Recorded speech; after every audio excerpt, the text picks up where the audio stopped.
Jaden, thank you for turning up, my friend. This is our podcast number 2 that we're on.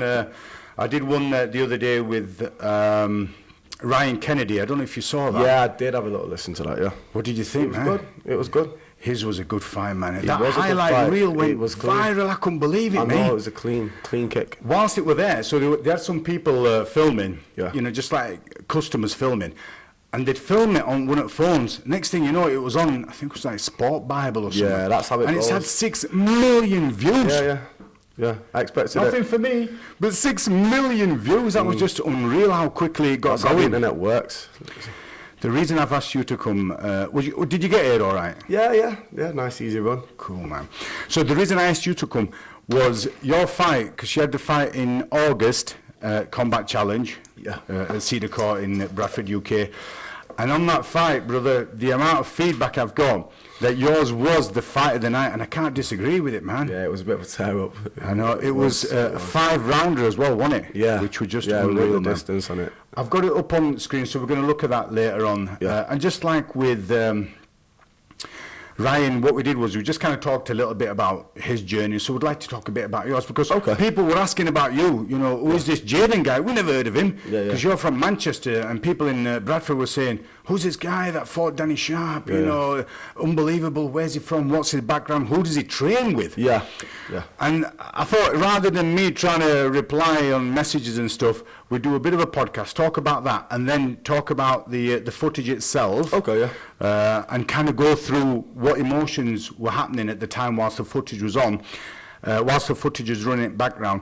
And then we'll talk about your future and what your plans are, what weight you're happy at, what weight you wanted to compete at, and then progressively from Combat Challenge where you're looking to go after that as well. Okay, that's cool, man. Right, my brother, just tell me a little bit about your journey and how you ended up in martial arts. MMA. Yeah, I started out in rugby, to be fair. Really? Yeah, I played a little bit of rugby, like nothing serious. Yeah. Like a lot of my friends that I started playing rugby with, though, have gone all the way now. Like play for England, like Kyle Eastman.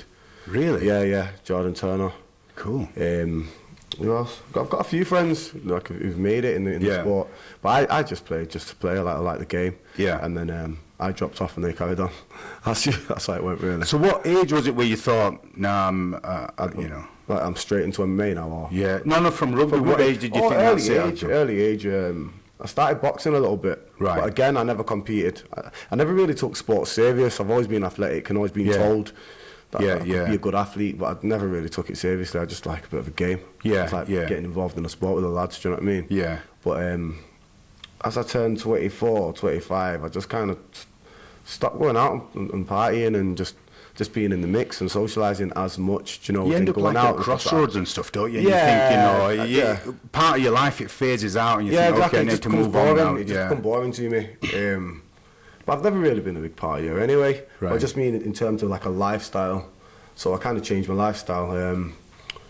I started at Predators, actually. I did a week at Manchester Predators, a week or two. Was that with Steve? No, that's not Steve Nightingale. No, that's Gavin Boardman, and it was Will Burke at the time. Right, yeah, it was really good coaching, yeah. do you know what I mean?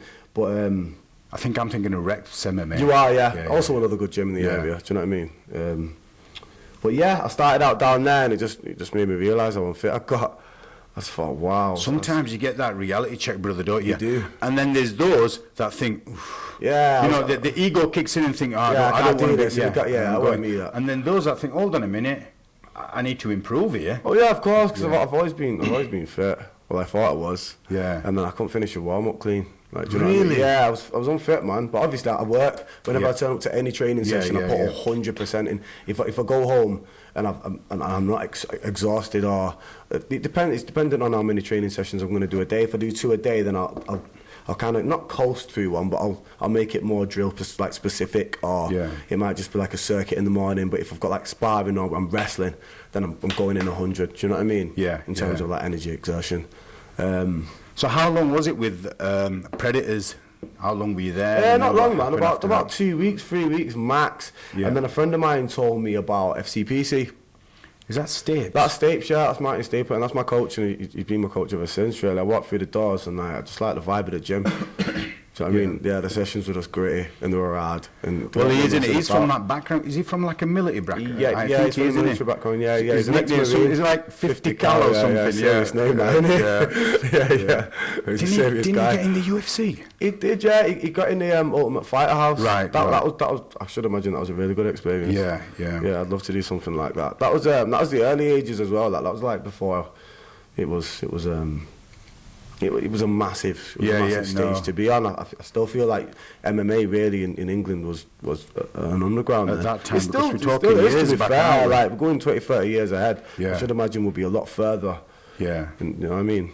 Along than we are always now. seem to follow USA, don't? Because it happens there and it ends up down here. Yeah.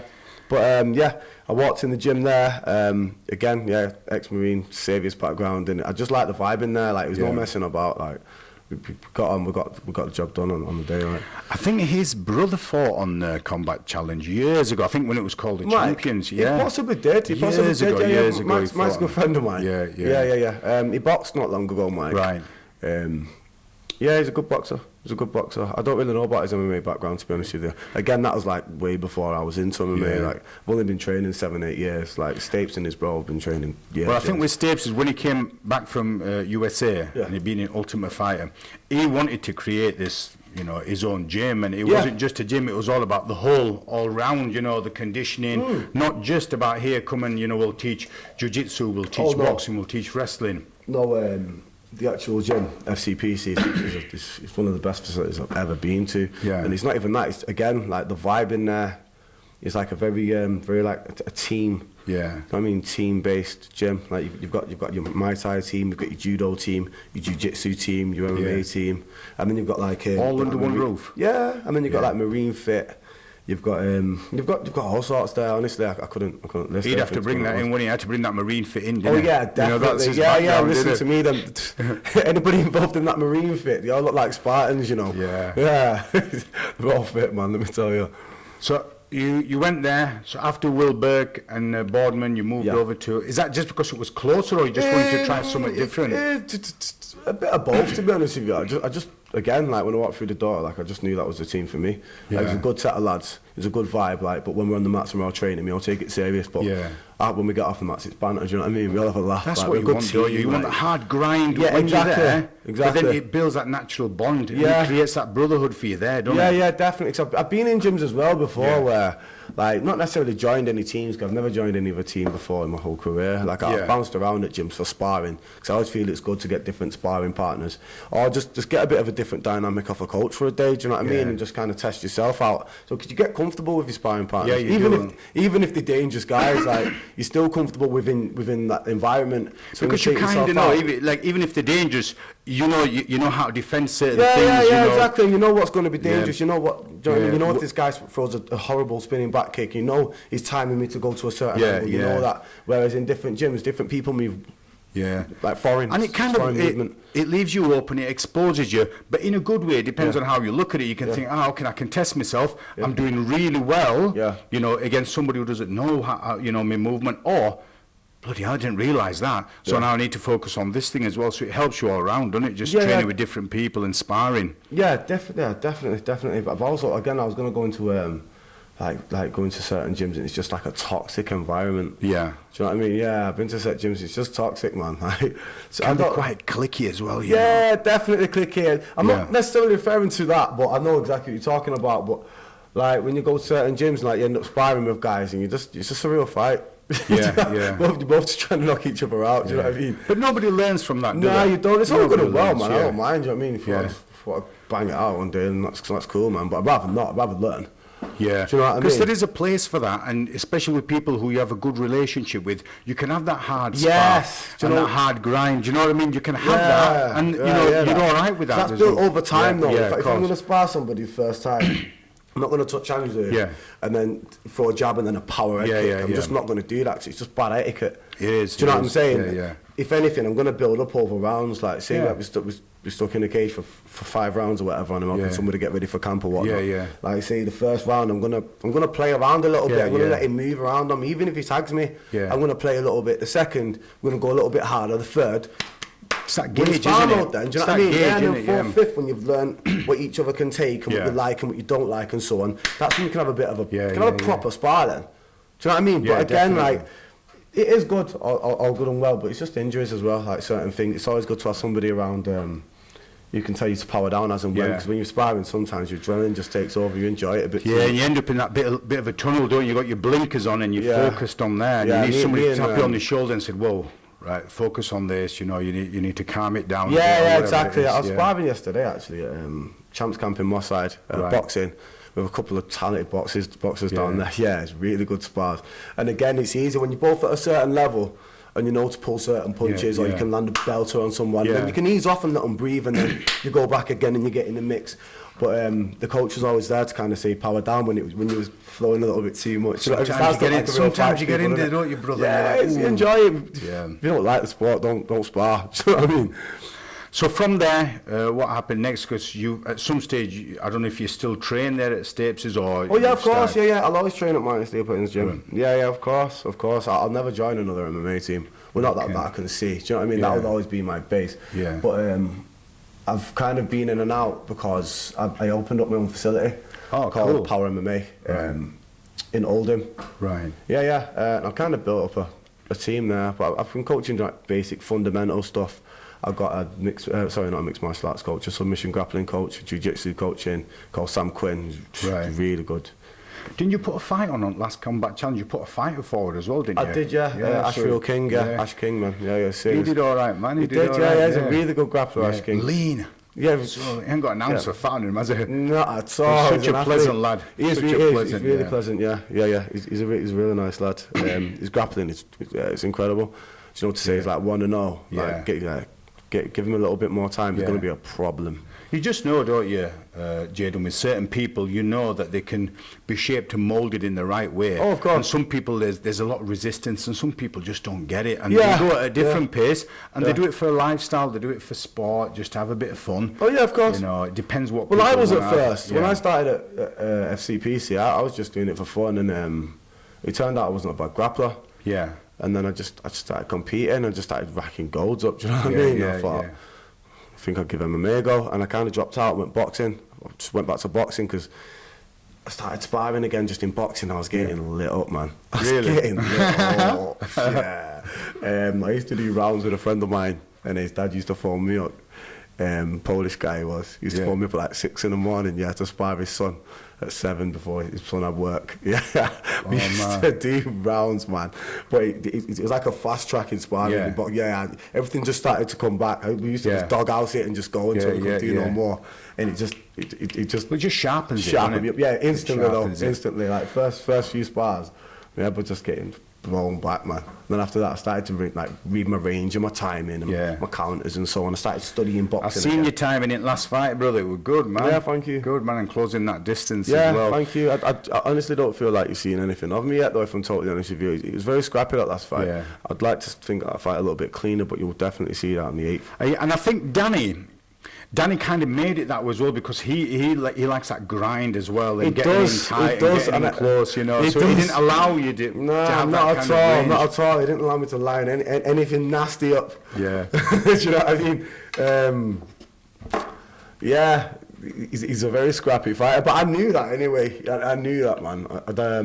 I didn't really study his footage too much, because I never liked to do that. Because a fight's a fight, and you don't know what game your opponent's going to bring. Did you know anything about the gym, the game fight that he's under? Do you know? I don't know anything about game fight. No, I just walked in and thought that logo looks familiar. And it's got it tattooed on it. And I thought he's just a serious guy. This guy. He's a different tattooed on his chest. Yeah, he's down to ride for the gym. The guy who runs it, called Mabs Allen. Back in the days, and we're going back over 20 years, me and him were students under a guy called Les Allen. Right, okay. So we were training together, and then Mabs went into the grappling side, and he opened the game fight. Yeah. And he's such a humble guy. He's lovely, man, and he's just a pleasant chap, you know, to be around. All of them, a lot of people in MMA. Of course. It's only when you go to certain gyms that you meet like undesirable characters, but they don't usually last long. No. You know what I mean? Because they'll go to a gym and everyone will flipping run a train on them, they usually leave. Well, like I said, it's either the ego, get them out, or they'll be able to dampen that and continue and say, right, okay, I want to learn this and I want to do all right. Yeah.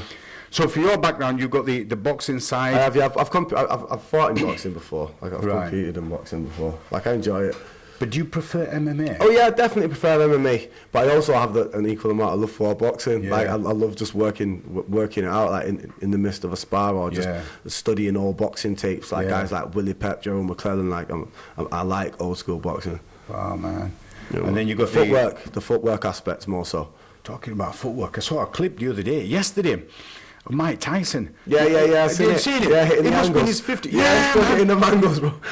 Right on the outside of the shoulder, bro. Even bending, and then he does his thing with his feet. Listen, for that guy to still be able to do that, just able to do that until he's 70. It shows that he took his coat off, then he took his jacket off, did his thing, and then carried on again. Yeah. He was just another level. He was an animal. Like his movement was explosive and violent. Yeah. Everything that he did was just violent. Yeah. Do you know what I mean? He didn't drop a body shot in to hit you. He threw a body shot to lift you off the ground. And he's like, everything was screwed, wasn't it? Yeah. All hips. Like when he throws, it's like he loads up on his hips and throws them, and he alternates. Do you know what I mean? He's just extremely And back in the days, that sort of technique was way. People would have seen. You had the tall guys thinking this guy, what, like 5'9", I don't know, 5'8", whatever it Tyson, because he's not that tall. Yeah. Thinking, oh, this guy, we'll keep him on end it jab. But that is genuinely an art form, cutting that. Cutting in like underneath a jab. Do you know what I mean? I think a lot of people try to coach that. Other people tried to coach me that before, and I struggle with it. Like you can't watch Tyson footage and box like Tyson. It's not like his legs stayed where he was and he was just twisting his body. His whole like footwork just moved around. Yeah, but smoothly. Unreal, brother. Unreal. Yeah. Cool.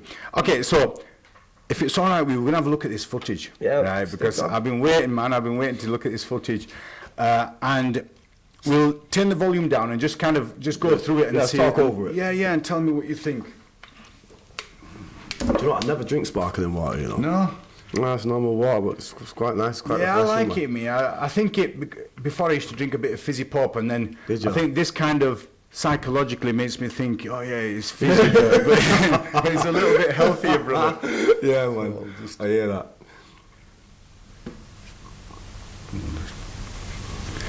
Look at this dude here, eh? Danny Sharpe. Yeah, he's committed into it. Tattoo on his chest as well. Yeah. He's never leaving. Do you know what I saw this? You know what this reminded me of? That Masvidal fight. Yeah. He was like that. So he was like, he was watched it a few days ago before the fight. I think. And he always does that. Yeah, the thing is, people don't realise how long he's been in the game. Oh yeah, I've been a Masvidal fan for years. From back in the day, from Kimbo days. Slightly after that, when he was fighting in Japan, fighting Eve Edwards and all that. I've always been a Masvidal fan. I just love how he is. Like you don't care, man. No. I mean, you don't do this. You don't do this for social media. That guy.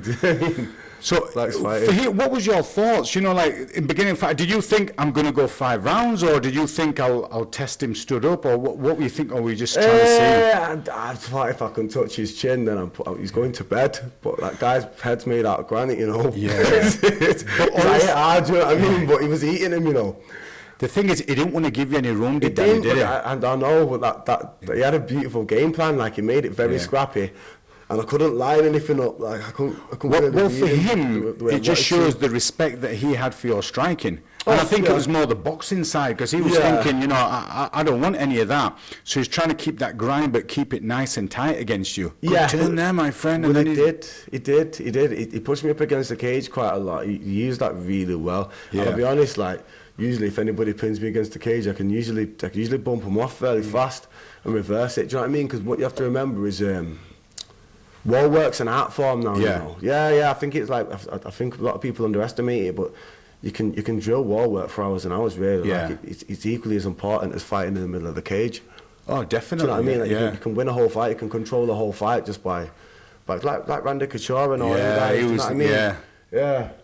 He'd like his ground and pound it, him and then Tito Ortiz. Yeah, they just pin you, lift you up, smash, do you know what I mean? And then as soon as you get up, pin you again. Like, and it drains you, man. Like, when you get to the centre of the cage, then if you don't hit them angles and if you're not aware of your surroundings, you're at the back of the cage again. You are. And that's a problem, man. Yeah, and it's just getting used to that whole cage. Like some people train MMA, but they're in a ring when they're sparring and stuff, and it's different, isn't it? It's a different ball game. You need that. Yeah, you need fight as well. I feel like I took on a bit of a tough opponent, but I wanted that anyway. Yeah. Oh, bloody, I wanted Danny Sharpe. Like, well, the thing with Danny Sharpe is they know that they're the grappling background, and he believes in it so much that he's got a tattoo of game fight. So it looked like maybe they've seen some of your footage, some boxing, some whatever, and thought, right, we need to close this distance, and no matter what happens, don't give him space. And so far, that's what he's doing. Yeah, he's trying to close the distance on you and keep you tight and grind. But for you had good grip of his hand there as well to stop him from, because you kind of got your own whizzer there. Yeah, like my wrestling wasn't bad, do you know what I mean? It wasn't bad, but he was working more off the cage, like he's very active with knees, do you know what I mean? Yeah. And the stringing his hands up, but I think I just wanted to bang a little bit too much. You could tell. Oh, man. If that would have got him. I know, mate. I think for Danny, the good thing for him, like you say, granite chin. Yeah, so he'd have to take a few to close that distance, and that's what he wanted to do. I'll tell you this, Life, I landed 3 left hooks. Yeah. I'm talking belters, and everyone I could see was going. But I should have slowed it down, planted him through the overhand. I feel like he would have walked into it, but he was clever with it, man. He was clever with it. He wasn't happy. But that's because he just made it so scrappy. But I hate him hard. He's a I won't swear, but he's a tough kid. Let's be honest here. You're getting hit a few times here, so you're taking some punishment, but you're coming forward as well. It's not one-sided here. Oh, he got you with a right good hook there. Yeah, I got some shots in there. It's all right though. Good knees from him.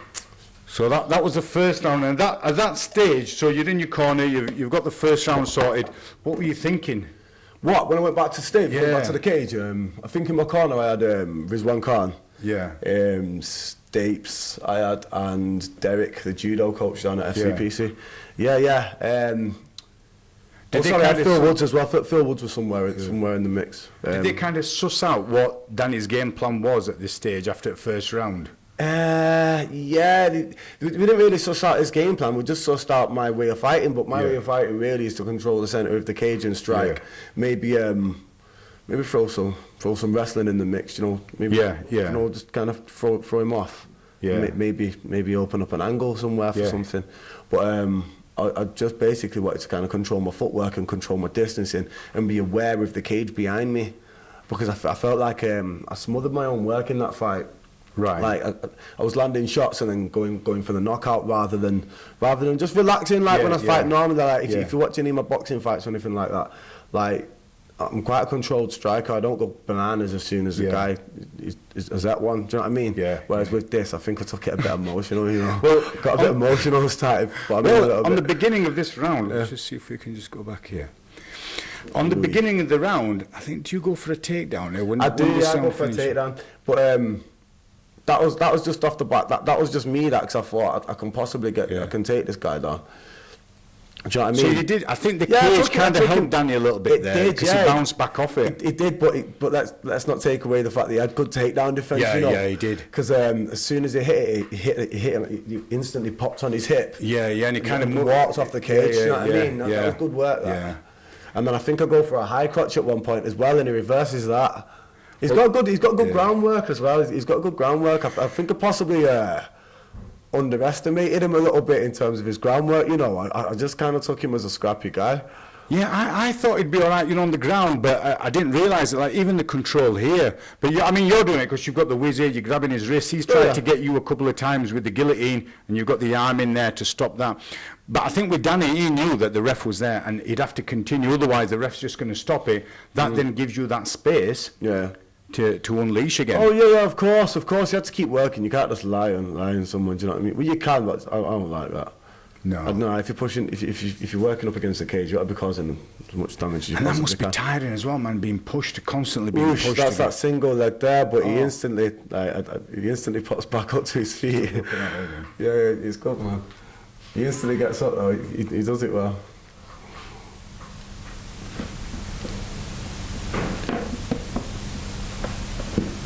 You've got, oh man, that's, yeah. But he knew, didn't he? He knew. And then he's got the heart as Danny to just carry on and keep coming. He's a scrappy kid. He's got that grind, doesn't he? He loves it. He loves it. Do you know what? In between the fight, you can't really tell, but we was talking to each other throughout the whole fight. Really? Yeah. We was talking to each other. Yeah. I mean, he's hitting, but at the same time, you kind of know what's happening, and you just get let I know him in the war, but I knew I could do this for 5 rounds. I thought, this guy's not knocking me out, not unless he catches me with something that I can't see out of nowhere. As soon as he gives you a bit of space, you're just coming in, aren't you? Coming in with and here Danny looks tired. Yeah, I rock him, yeah. That's what I was talking about. I landed 3 left hooks there. Yeah. Then he gets the takedown and he gets his space back. Gets his breathing space. And he is a big lad. He's a big lad. How big is he? About 6'3" or something? Definitely 6'2", possibly 6'3". Yeah, he's a big lad. He's much bigger in the cage than when he was in the weigh-ins. Let me tell you. In the cage, I'm not too far. You're a big lad, you. I'm going to have to jump up for that left hook. Here comes the middleweight. Yeah, here comes the middleweight, lad. Well, that seems to be the case, don't you? As people kind of get used to weigh-ins and getting it right, the weigh-in the day before, replenish, rehydrate, and they're up another weight cut. Yeah, definitely. And it's all learning for me, that as well. Do you know, especially going forward and looking at going pro. Yeah. Like some of the guys that I've trained with or been around, do you know what I mean? Like, they're a good size for welter, man. Yeah. Like when I look at them walking around outside the camp and all that, and they're looking like the 90 kg, I think, hey, you're a big lad, you. When you're cutting down, if you're a good welter, then I'm in the wrong weight class. That's what. Yeah, but I feel like Darren Till's an exceptional welterweight. I feel like it's a big welter. He is. Darren Till, Woodley. I feel like them guys, like for welterweights, it's scary guys. It's unreal, isn't it? Yeah. So we're into. You can see a corner team there. Yeah, that was Phil Woods that there shouting. That was my good friend Phil Woods. Like we put a lot of work in together. He's been like one of my main sparring partners throughout the whole journey. So with Danny, he's kept with the same game plan, really. He has, because it's working for him. It's working for him, and again, I think that's the respect for your punching and your technique, because he's thinking, I don't want that. I just need to keep it tight, grind away. And he'll be thinking, I'll be able to outlast. I've trained hard, but then he's realising that you've done the same. Oh yeah, of course. I'm not going to quit. Like, I want it. Do you know what I mean?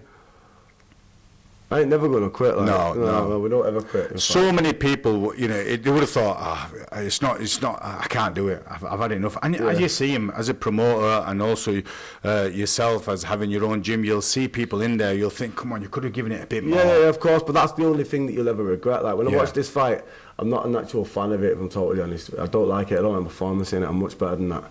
But I never watched the fight with like I can watch it. Yeah. If I quit in the fight, I probably would want it. I wouldn't want to watch it. Yeah, that's fair. Because no matter what, you're there from the first bell. Yeah. To the 5th bell, you're there. Yeah, of course. But if you quit in a beautiful sweep, see there, did you get him? No, that was a beautiful sweep. I think I took him down off the cage. Oh no, I think he dropped. I think he does like a judo drop. Do you know them like a sack of? Oh no, I took him down. I got an inside. Yeah, I got a takedown and he reverses it beautifully. Like that's good grappling, man. I'm not going to take that away from him. That was nice. See there, because he thought, right, I might be able to get a rear naked, but then you've come back on your side again here, because you thought, I'm not giving up me back. No. This is the first time I've gone 3 rounds as well. Right. And I think I felt it. Like I always go hard though. Like in preparation for any fight, I'm hitting sprints. I'm getting up at 6 in the morning. I'm doing 50-minute jogs uphill. Like wow. I train until I can't train anymore. Until my body physically says you have to rest today. Do you know what I mean? Yeah, definitely. So that's the point where you can only increase by really taking yourself to that limit. And I do. And I surround myself with people that do as well. Do you know what I mean? Like I train with a pro boxer called Sam Amidi. Right. And that guy's a savage, man. That guy will phone you at 5 in the morning like, yo, we're getting dust storms and all. Like we're raining. You look outside and we're like, and you're thinking, bro, no. I ain't no, but I do. Do you know what I'm saying? But I'm sure you'll feel better afterwards. Oh yeah, I always do. I feel electric afterwards, and then I'm going to train again at flipping 5 o'clock, 6 o'clock. It feels good. I tell you what, in this round, he's kept that dominant position for a while, on top. Yeah. And I think you're in half. Yeah, you are now, aren't you? Yeah. But yeah, and it looks like Danny wants to rest as well. Yeah, he wants to at the rest, same man. time, I'm talking to him. I say no. I say, give me that work, man. I say, don't rest on me now. I say, let's go. So even there in fourth round, it's just like mutual respect. And yeah, of course, he smiles at me though. You know, we get it in again. Well, that's his fighting the smiling assassin. Yeah. Again, like you've come in heavy punches, and he's doing the same thing, just trying to get that grind. Yeah, because if we keep it standing, I think he knows that he's under a bit of.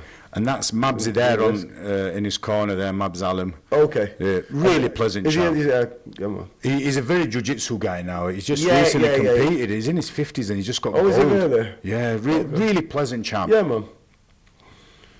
Like I said, everyone is in martial arts. Yeah, they seem to be. They seem to be. Apart from if you find them like weird clicky gyms. You know what I'm saying? But I ain't really been. Well, you kind of you move away from them. That's not me. I'm not part of that. I'm gonna put my energy in here. Yeah.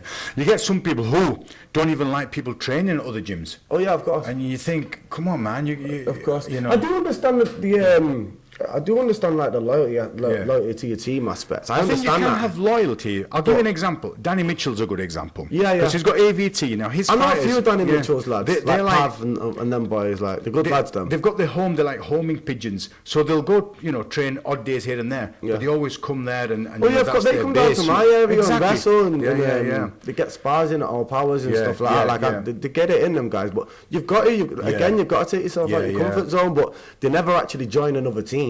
Yeah. Exactly. But the only problem is with that is what I will say. But saying that, it's not really a massive problem. But you'll end up sparring guys that are in your weight class that could be potential matchups for you. It's not the end of the world. I think where it works is if you, for example, like with you, Jaden, you go in and training in a boxing gym. Yeah. The likelihood of a boxer to MMA, you then go into a wrestling gym. There's one really cool one there. Yeah. And places like, or go into a jiu-jitsu. Well, that's what I do. Do you know what I'm saying? I always go like, I train at stealth jiu-jitsu, and none of them guys, I'm not going to spar any of them, fight any of them guys in MMA. Which I would anyway. It's not just because it's somebody that you beat somebody or they beat you in the spar, it's not really beating, is it? No. You're both practicing, and you're not really trying to kill each other. Do you know what I mean? So it's irrelevant, really. You might get a bit of an inkling of somebody's style, but nothing more than that. No. But yeah, I'll train at stealth jiu-jitsu. I'll go to Moss Side Champs Camp for spars now. But my actual MMA team is FCPC, and they're my sparring partners, and I've been for the past 6 years. That's like your base, isn't it? Yeah, that's my base. Even though you've created your own place, you have a lot of respect and loyalty for those that were there for you. Definitely. I've also got sparring partners like Andrew Lofthouse. Right. Callum McDonald, like I've got a good few sparring partners. Callum's fought on Combat Challenge. I think he might. Is he called the Mac? He is called the Mac. Yeah, he's got McDonald on his. He's taking the game serious. Like, the Mac. He's actually coming back now. He did all right, and kind of prepared.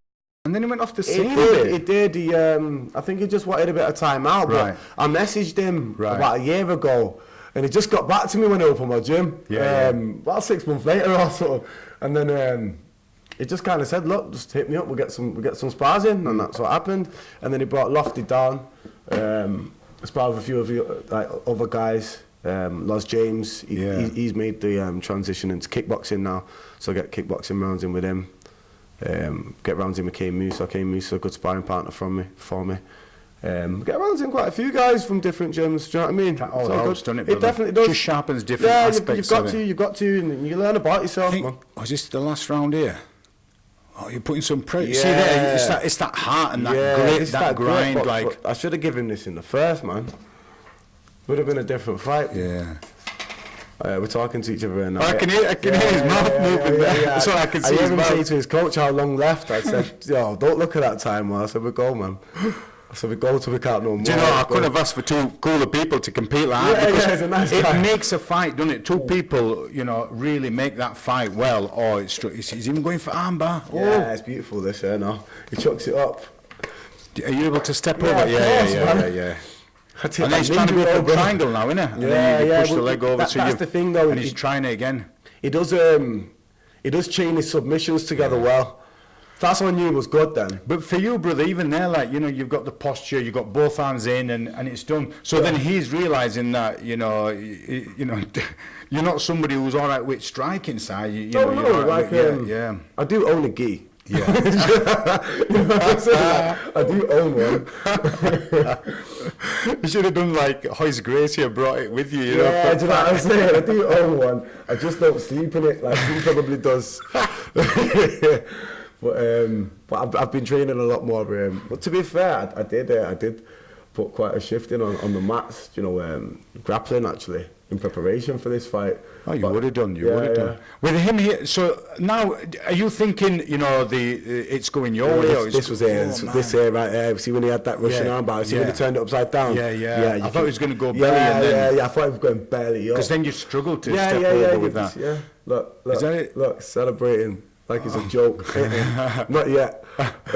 So at this point, did Stapes or anyone say, look, you know, you need a finish or you're okay? Or I knew I needed the finish in I knew I needed the finish from the fourth, man, because I knew he was just going to get the pin on me again. Right. Because he's quite a large character. He is. Like his frame's quite big. Frame, yeah. So even if I managed to get him off me, like I seemed to just end up there again, and that's not something that I didn't seem to be able to shake that off in this fight. Do you know what I mean? I mean, look, you just... Yeah, my ground and pound there hurt him a bit.